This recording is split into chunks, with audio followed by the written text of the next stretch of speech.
हाय folks, welcome back. Stock market के beyond बात करेंगे। आज संडे का दिन है एंड कल से फिर से मार्केट्स ओपन हो जाएगी, फिर हम रोज एनालिसिस करते हैं। सो आई थॉट कि डिफरेंट टॉपिक बनाएं। सो एक्चुअली आप सबको बताऊंगा, मेरे को मोर देन 1 ईयर हो गया यूट्यूब पे कंटेंट बनाते हुए। सो मैं आज अपनी जर्नी शेयर करूंगा एंड बाकी चीज़ों में क्या चल रहा है। और बिफोर दैट डिस्क्लेमर की बात कर लेते हैं। This video is purely meant for educational purpose, it's not a buy sell recommendation at all. Please do your own research और consult a qualified professional before making a decision. Although इस video में कुछ disclaimer का है नहीं, मैं am recording the live, but still YouTube and SEBI के guidelines बहुत स्ट्रिंजेंट है इस टाइम पे इंडिया में, स्पेशली इन्फ्लुएंसर्स के लिए। बिकॉज काफ़ी फ्रॉड्स एंड मतलब अभी एक जैन ग्रुप का भी हुआ। सो काफ़ी ज़्यादा मैनिपुलेशन चल रहा है, लोग चीटिंग करते हैं ऑल, तो वो सब के लिए they are also right. But इससे क्या होता है, कुछ अच्छे लोगों को भी डिसएडवांटेज होता है। इसलिए I have included disclaimer more, and आप मेरे टोनैलिटी में भी देखते होगे कि चीज़ें मैं रिस्क साइड भी ज़्यादा कवर कर रहा हूँ। सो ठीक है, जैसा चल रहा है we have to go the things. So मैंने कुछ पॉइंट्स जॉट डाउन करे हैं। सो सबसे पहले मतलब मेरे को 1 साल हो गया, more than 1 year I would से, यूट्यूब पे कंटेंट डालते हुए। सो यू हैव सीन मी कि एक्चुअली स्टॉक मार्केट का नॉलेज होना है, डिलीवरेबल करना, उसको किस फॉर्म में आप पोर्ट्रे करते हो, कैसे समझाते हो। Being a good teacher is a different thing. So वो मेरा जर्नी काफ़ी अच्छा रहा in terms of communication skills, in terms of like confident how to deliver things. So मैं मार्केट्स में तो लाइक आई वुड से 2017 दिसंबर में आया था। उस समय स्मॉल कैप में काफ़ी ज़्यादा यूफोरिया था एंड मैं भी उसी वेव में आया था। मार्केट से पैसा बन रहा था। इन टर्म्स ऑफ जो कंपनी ले लो, बहुत अच्छा पैसा बन रहा था, specially small cap mid caps में। सो मैंने स्टार्ट करा था अपना करियर ऑप्शन ट्रेडिंग में, बहुत जल्दी आ गया था जैसे अकाउंट ओपन करा था। सो मैं स्टार्टिंग से ज़रोधा के साथ ही हूँ। सो मैंने जब 2017 में आया था दिसंबर में, सो ऑप्शन ट्रेडिंग में एंटर कर दिया। एंड उस समय तो ऐसा लग रहा था कि पैसे बनाना मतलब बहुत ईजी है, बहुत ईजी, मतलब कुछ भी कर सकते हो आप, जो सोचो वो हो जाएगा। बट इवेंचुअली 2-3 महीने बाद ही वो मार्केट्स पूरा कूल ऑफ हो गया एंड मेरे को लॉसेस हुए थे। उस समय तो कैपिटल बहुत छोटा था, उस टाइम के हिसाब से बड़ा था एंड डर गया था मार्केट्स में। So then it took me like कुछ टाइम लिया, मैंने ब्रेक लिया, फिर वापस आया मार्केट्स में, कुछ फंडामेंटल थोड़ा देखा, कोई टेक्निकल मनी कंट्रोल पे चीज़ें रैंडम देख रहा था, ट्राई कर रहा था, कुछ हो नहीं रहा था। देन फिर मैंने टेक्निकल साइड मूव करा। टेक्निकल से मैंने काफ़ी कोर्सेज भी सीखे, काफ़ी हाथ पैर मारे मार्केट्स में। फिर जाके मैंने 3 साल फॉर 3 इयर्स रिगरस टेक्निकल्स पे काम करा। उससे पैसा बनता है, नो डाउट। सो एक्चुअली ये भी लोग कई कहते हैं कि फंडामेंटली एवरीथिंग है, इट्स नॉट एवरीथिंग।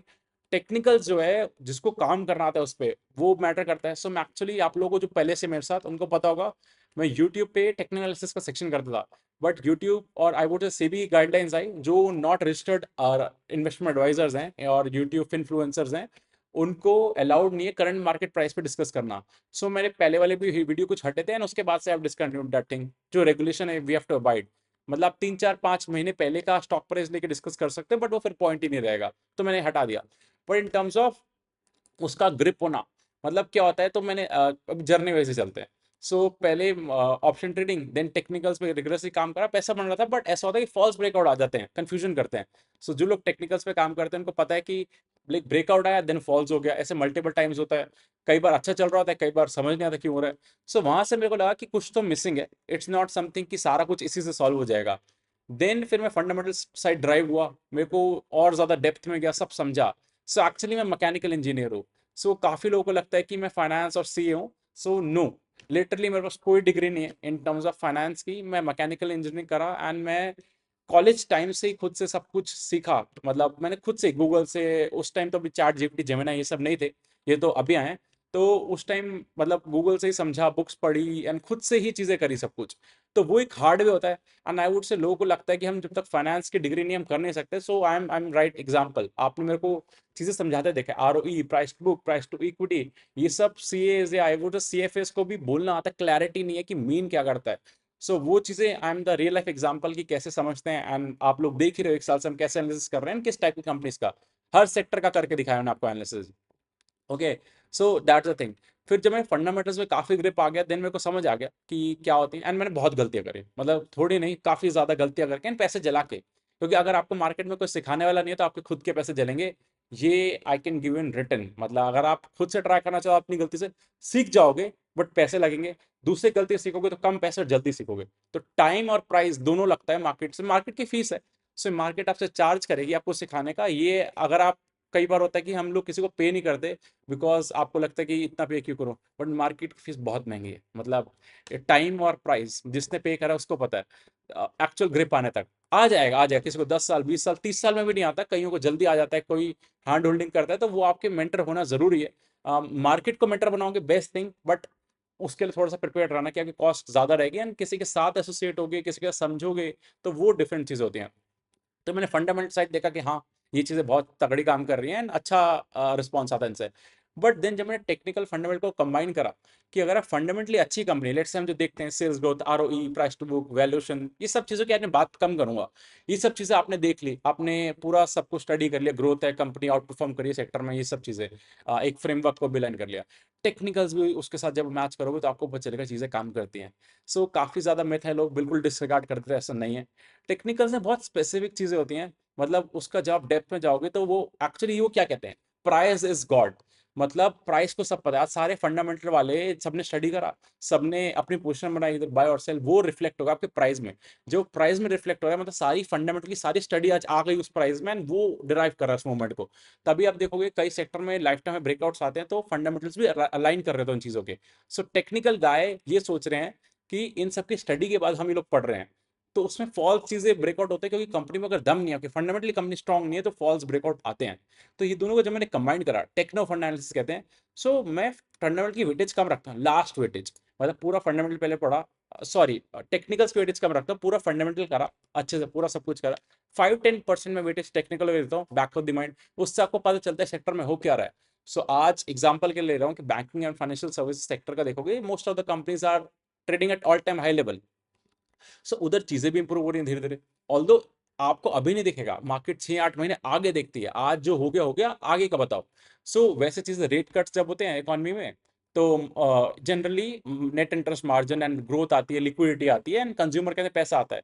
वो सेक्टर अच्छा करते हैं। आपको टेक्निकल से भी आइडिया मिलता है।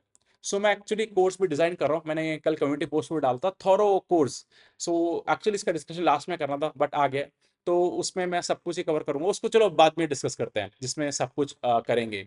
तो देन फिर मैंने टेक्निकल फंडामेंटल का ग्रिप बना के एक अपना आइडियोलॉजी बनाया हुआ, जिसमें मैं काफ़ी साल से काम कर रहा हूँ, एंड मैं काफ़ी लोगों को मेंटर भी कर रहा हूँ। मैं आज ही मतलब 2-3 लोगों के साथ कनेक्ट करा, तो पता चलता है क्या चल रहा है। एक्चुअली आई वुड से कि प्रॉब्लम ये नहीं है कि क्या लेना है, मतलब आपने कोई कंपनी समझ ली, ले लिया। ज्यादातर लोगों के पोर्टफोलियोज 50, 60, 70, 100, 120, मैंने एक्चुअली एक पोर्टफोलियो देखा 120 स्टॉक्स का। विदाउट नेमिंग एनीवन और लोकेशन ऑफ द क्लाइंट और सो, बट आपको प्रॉब्लम ही नहीं समझ आ रही। आपको सबसे पहले क्या फोकस करना है इस मार्केट में? आपको ऑब्जेक्टिव क्या है आपका, मतलब आप करना क्या चाहते हो? फाइनेंशियल फ्रीडम अचीव करना चाहते हो, ऑलरेडी अचीव कर लिए, बस आपको थोड़ा थोड़ा बनता रहे पैसा। वो अपना ऑब्जेक्टिव क्लियर हो चाहिए, लाइफ में करना क्या है। उसके बाद अकॉर्डिंगली अपने पोर्टफोलियोज एलोकेट करो ना। इतने ज्यादा कंपनीज अगर आप एलोकेट करो, दैट मींस मैं अज्यूम करो कि आपने फाइनेंशियल फ्रीडम अचीव कर लिया। अब मार्केट्स को साइड थिंग देख रहे हो, एंड अपना लाइफ चिल है, अच्छा पैसा बन गया है, 15, 20, 30, 40 करोड़ बन गया है, अपना चिल कर रहे हो, फिर तो सबसे वो चीजें ठीक भी लगती हैं। बट अगर आपको फाइनेंशियल फ्रीडम अचीव नहीं हुआ, आप अभी भी मनी के बारे में सोच के डिसीजन लेते हो, तो आपको वो कंपनीज देखने चाहिए। कंपनी को देख के देखो, उस प्रमोटर को भी इतना हंगर है कि कुछ बड़ा करना है। मतलब प्रमोटर का हंगरनेस नहीं है, जिस कंपनी में पैसा लगा रहे हो। आज अगर आप रिलायंस इंडस्ट्रीज जैसी कंपनी से पैसा लगा रहे हो, मतलब it's not, I am sorry, negative something, large cap companies well established, Nifty में सबसे ज्यादा, मतलब सेंसेक्स में स्टार्टिंग से रिलायंस एक अकेली कंपनी, तो इन्होंने वेल्थ बनाया। बट इतने बड़े मार्केट कैप के बाद डिफिकल्ट हो जाता है मूव करना निडल। इतना सादा रेवेन्यू आपका होता है, तो उस पर आपको 12-13% का आरओई भी मिले तो भी आप सेटिस्फाइड रहते हो, बिकॉज उनका ऑब्जेक्टिव भी डिफरेंट है। एंड अगर आप उस पेस से चलोगे तो आप अचीव कर सकते हो फाइनेंशियल फ्रीडम। आज this question to your self. हम बहुत चीजें गलत कर रहे हैं, मतलब हम कंपनीज देख रहे हैं, उसने ये बताया, इसने ये बताया, ये अच्छी लग रही है, सब भर लिया। बट अल्टीमेटली आपको कम कंपनीज रखनी है, इतनी ज्यादा कंपनीज नहीं। माई आइडियोलॉजी 15-17 कंपनीज। पर ठीक है, अगर आपका बहुत ज्यादा बड़ा पोर्टफोलियो हो गया तो 20-25 भी ले जाओ, वो डिपेंडिंग ऑन रिस्क एपेटाइट, वो पर्सन टू पर्सन डिपेंड करता है। And be irrespective of the sectors, मतलब स्मॉल मिड लार्ज नहीं, आपको कंपनी आपको समझ आनी चाहिए। बिकॉज अभी मैं डिस्कस ही कर रहा था किससे कि केमिकल सेक्टर अच्छा चल रहा है, सो आई आस्क्ड वन क्वेश्चन, अगर ये कंपनी 30-40% डाउन हो जाए कोई केमिकल में, would you able to add that company, या होल्ड कर पाओगे कन्विंसिंगली, या आपको डर लग जाएगा? Because ultimately we are humans, मेरी भी कोई कंपनी इन्वेस्ट करता हो तो डाउन होती है, 20-30%, 40% नॉर्मल होता है, मतलब अगर मार्केट्स नहीं चल रही, कि सेक्टर में अच्छे से पिटाई हो गई, तो डाउन हो जाती है। But at that time am I able to answer that thing to my self? मैं अपने आप से खुद ही पूछता हूँ कि जो है इस कंपनी फंडामेंटल्स ठीक है, कंपनी का management, company call call valuation ठीक हो रहे हैं, इंप्रूव हो रहे हैं, तो कोई दिक्कत नहीं, ऐड करो उस कंपनी को। सो डर कब लगता है? जब आपको ग्रिप नहीं है आपकी कंपनी पे। एंड सबसे बड़ी बात वहां आती है। सो फर्स्ट इज आपका क्या करना चाहते हो लाइफ में इन टर्म्स ऑफ अपने पोर्टफोलियो के साथ। आपका कितना परसेंट इक्विटीज में? लोग बहुत ही कम कंपनी का पैसा इक्विटी में लगाते हैं, लेकिन टेंशन इसी का रहता है। Majority real estate, gold, FD सब में होता है, यहाँ पे बहुत कम होता है। सो लॉन्ग टर्म में तो इक्विटी मार्केट्स ने बीट करा है सारी एसेट क्लास को। अभी लास्ट 1 साल से देखोगे तो गोल्ड ने मैसिव आउट परफॉर्मेंस करा है, 40-50% का रिटर्न है। रियल एस्टेट तो स्पेशली मैं भी यही गुड़गांव में बेच दूं, एंड तो अगर आप देखोगे जो गुड़गांव में रहते हैं या मुंबई साइड देख लो, मतलब बहुत ज्यादा राइज हुआ है प्राइसेस में रियल एस्टेट के, एंड अच्छा पैसा बना है लोगों का। ऑल्दो लग तो पहले भी रहा था सस्टेनेबल नहीं है प्राइसेस, बट बढ़ते जा रहे हैं। डीएलएफ के इतने महंगे प्रोजेक्ट्स 1 डे में सोल्ड आउट हो रहे हैं।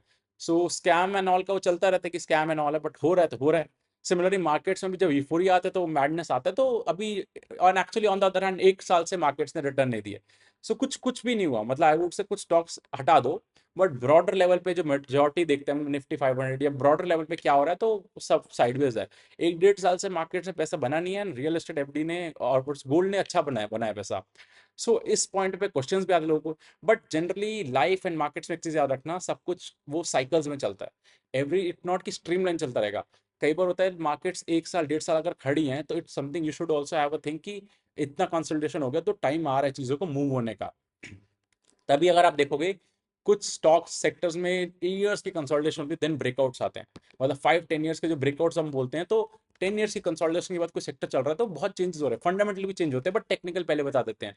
सो आपकी लाइफ हो या मार्केट हो, टेक्निकल्स जो चार्ट्स है वो आपको खुद समझोगे ना अपनी लाइफ के। कईयों की लाइफ होती है स्ट्रीमलाइन, मतलब ऐसे नहीं जाती, बट उसमें भी मूवमेंट्स आती हैं, बट आपका जो डाउन साइड अप साइड है वो ज्यादा मूवमेंट नहीं होती। That is called beta. Beta हम यही मार्केट में बोलते हैं कि अप एंड डाउन का वोलेटिलिटी कम रहता है।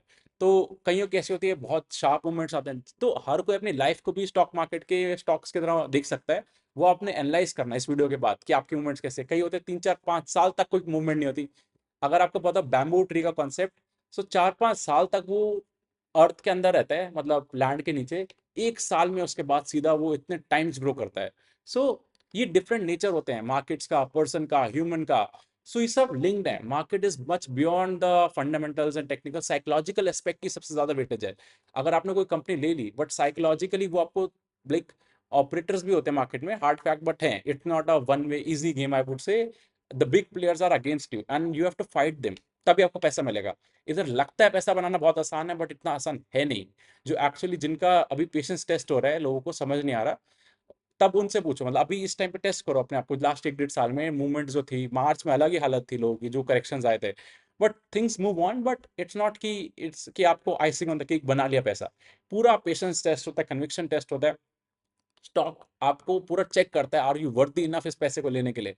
मतलब आपने कुछ स्टॉक को एक प्राइस पे लिया, ऑपरेटर्स जनरली क्या करते हैं, उस प्राइस से नीचे ले आते स्टॉक्स पहले। मतलब आप लेके देख लेना कोई बड़ी क्वांटिटी किसी स्टॉक में, देन अकॉर्डिंगली जब तक आगे प्राइसेस नहीं आते तब तक वो आपको टेस्ट करते हैं। जिस दिन आप सोचते हो मैं रेट आ जाएगा मैं निकल जाऊंगा, यही होता है काफी लोगों के साथ।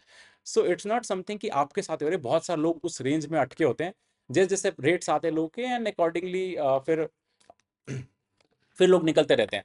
सो ये सब चीजें आपकी साइकोलॉजी से लिंक्ड है। आपको पूरा टेस्ट करा जाता है, आर यू वर्दी। जब फाइनली आपका टेस्ट हो जाता है, तभी आप देखोगे कोई स्टॉक ऊपर से 60% करेक्टेड है, लेकिन जो जर्नी कवर कर रहा था वो अपनी वापस जाते हुए, वो जो 60-70% रास्ता है वापस जाने का, वो धीरे क्रॉस करता है। रिमेनिंग उसके बाद उसमें स्पाइक्स बहुत तेज आते हैं, इन टर्म्स ऑफ मूवमेंट्स बहुत ज्यादा आती हैं। स्पेशली लाइट है कि जब ब्रेकआउट आते हैं। क्यों होता है ऐसा? क्योंकि उस टाइम वो स्टॉक में कम लोग हैं। पहले बहुत ज्यादा भीड़ थी उस कंपनी में, अब कम लोग उसमें इन्वेस्टेड हैं, वो फ्री हो जाता है एक स्टेज के बाद, सारे लोगों ने माल छोड़ दिया। तभी आप देखोगे मैं जनरली अवॉइड करता हूँ कंपनी जहाँ में भीड़ बहुत ज्यादा है। टू नेम वन कंपनी, जैसे आईडीएफसी फर्स्ट बैंक, ऑल्दो अच्छी कंपनी है, मतलब बैंक्स में अच्छा करे, 20% का गाइडेंस दे रही है, प्रॉफिटेबिलिटी इशू है, नॉट रिकमेंडेशन, सबने एग्जांपल के लिए, बट शेयर होल्डर बहुत ज्यादा है। तो इतने ज्यादा शेयर होल्डर होने के बाद क्या होता है कि हर रेट पे कोई ना कोई फंसा होता है, क्योंकि लाइफ टाइम पे तो है नहीं। एंड जब इतना ज्यादा पॉपुलैरिटी होती है, शेयर के फुली डिस्कवर्ड हो जाता है। सो आपको कभी बड़ा पैसा नहीं मिलेगा जब भी आप ऐसे पॉपुलर स्टॉक के साथ काम करोगे। You have to also always be in minority side में काम करोगे। जब कम लोगों के साथ मार्केट स्टॉक्स मूवमेंट बड़ी देते हैं, ज्यादा लोगों के साथ एवरेज रहता है। ये लाइफ में भी है। मतलब आपको एवरेज लोग ज्यादा मिल जाएंगे, जो 1% क्राउड होता है जिसने बड़ा करा होता है वो कम लोग होते हैं, and उनके साथ सर्कल सराउंड करोगे तो आपका भी ग्रोथ वैसा ही होगा। ये बहुत लिंक्ड होती है। Markets are deeply connected with human psychology. आपकी लाइफ के साथ, आपके करियर के साथ आप सब लिंक करोगे डॉट्स को, तो आपको पता चलेगा। कुछ पॉइंट्स नोट डाउन कर दे। हाँ, तो एंड लास्ट में यही है कि अभी मैंने कोर्स का डिसाइड करा था कि ये सब के बाद मैं इतने लोगों से कनेक्ट करो, मेंटर करो, तो लोगों का गैप है, फंडामेंटल्स तो समझ आए हैं, इतने लोग बता भी रहे हैं, but beyond that psychological aspect, technicals, fundamentals combined कैसे काम करते हैं, एंड जो बहुत सारे बेसिक क्वेश्चन जो आज तक एड्रेस ही नहीं हुए लोगों के, कितने टाइम के लिए इन्वेस्ट करें, कि मार्केट्स, एफडी, गोल्ड, ये जब चल रहे हैं अभी क्वेश्चंस आते हैं, जब स्टॉक करेक्ट होते हैं, कितना इन्वेस्ट करना चाहिए मार्केट्स में। So everything from scratch to advance I would covering in this course. So मैं इसका लिंक इस डिस्क्रिप्शन में अटैच कर दूंगा। कल भी कम्युनिटी पोस्ट डाला था, अभी प्री बुकिंग ओपन करें फॉर 999, एंड इसका प्राइस जब लॉन्च होगा तो फॉर श्योर इसका ज्यादा ही प्राइस होगा इनिशियली, बिकॉज मैंने देखा लोगों के अंदर गैप अंडरस्टैंडिंग में, अभी क्लियर नहीं है चीजें, एंड वेरी मच नीड है। मैंने जितना मेंटर करना है लोगों को, अल्टीमेटली डीप डाउन समझ आता है, अभी बेसिक्स में ही गड़बड़ है इन टर्म्स ऑफ खाली लोग जो समझ रहे हैं कि फंडामेंटल समझ नहीं है, पैसा बन जाता है, मार्केट समझ आ रही है, नो, द बिगर ऑब्जेक्टिव पे अलाइन करो, एंड आई वुड से थोड़ा स्पिरिचुअलिटी की तरफ भी अलाइन करो, because I am personally into spirituality. भगवान का नाम लो, मैं तो उधर गुड़गांव डेली एनसीआर भेज दो, तो वृंदावन जाता रहता हूँ, तो जो आपको सही लगे, whosoever is your god, it's not Hindu, Muslim और समथिंग क्रिश्चियनिटी, बट स्पिरिचुअलिटी के साथ रहोगे, चीजें थोड़ी अलाइंड होती हैं, आपको क्लैरिटी मिलेगा, आपको फोकस मिलेगा। तो ये सब चीजें भी होती हैं। आई थॉट कि ऐसी बातें भी करा करेंगे beyond markets. So let me know आपको कैसा लगा, एंड कोई डाउट्स हैं, एंड और कोई टॉपिक कवर करना है, एंड आई थिंक सो आपको पता चला होगा ऑफ मी, बिकॉज मैंने जनरली ओपन में से कभी डिस्कस नहीं करा my background, but very hard way, बहुत पैसा लगा है मतलब मेरे को समझने में, गलतियों से सीखते हैं, मैंने हार्ड वे सीखा, आप इजी वे से सीख जाओ, दैट व्हाट आई वुड से, बट जिसको जिस वे से सीखना है, मार्केट से सीखोगे, सिखाएगी जरूर, बट बहुत पैसा लगता है एंड टाइम भी लगता है, for sure. So I think so आपको क्लैरिटी मिला होगा। अपार्ट फ्रॉम दिस कोई क्वेश्चन है बताना, will answer them, and note this not a like investment advice or something, it's a complete educational content. Please do your own research or consult a qualified professional advisor before making a decision. Thank you.